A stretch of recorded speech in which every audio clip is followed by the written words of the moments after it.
Hi, I'm Dave Turner of Turner Barratt Corporate Finance, and this is one of a series of videos that I'm making on how to buy a business. In this video, we're considering choosing professional advisors. Once your proposed acquisition is looking as though it will proceed, you need to engage a lawyer to draw up the legal documents.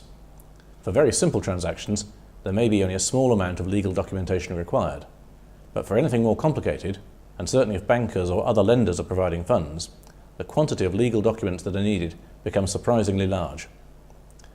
It is important to take some care in choosing the right lawyer.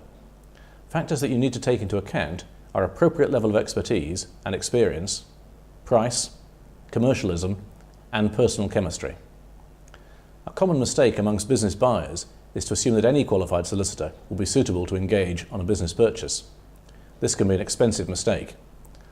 Lawyers tend to specialise in a particular area, and one who is a good friend from the golf club but deals mainly in property transactions or divorce law will be a poor choice. You need to ensure that the lawyer you choose is experienced in the sale and purchase of businesses.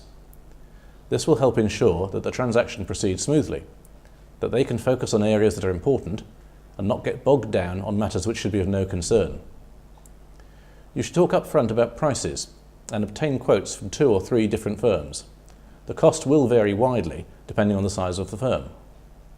The very large international practices will be very expensive compared to smaller regional firms, and you should consider whether you're getting value for money. Unless you are buying a complex business with operations in several countries, you're not likely to need the advantages that come with an international practice with experts in Indonesian law to hand.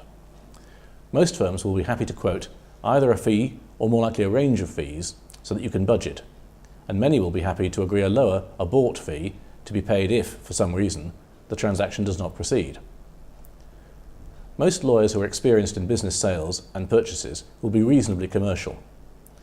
The point here is it is not necessarily in your interest to spend a great deal of time, and therefore cost, debating a point which, although theoretically may be correct, is in practice so obscure or unlikely to cause a problem that it should be ignored. This is more likely to be an issue when your lawyer is not used to business sales.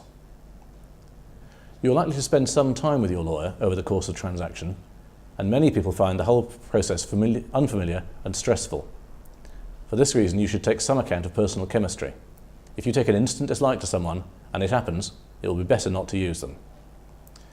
Before you decide who you're going to use, interview 2 or 3 different lawyers.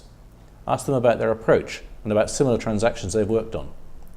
It is a good idea to get personal recommendations from someone who's been through the process themselves and whose opinion you respect.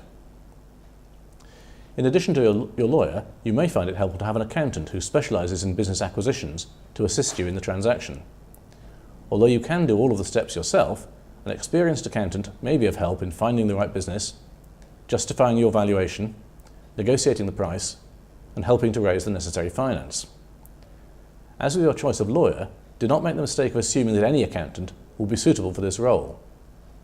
You are better off with those that specialise in this field, or at least have been through several transactions. You should also make sure you understand the fee structure. Some accountants, Turner Barratt included, will work on a success fee basis for this type of work. For further information, visit our website. Thank you.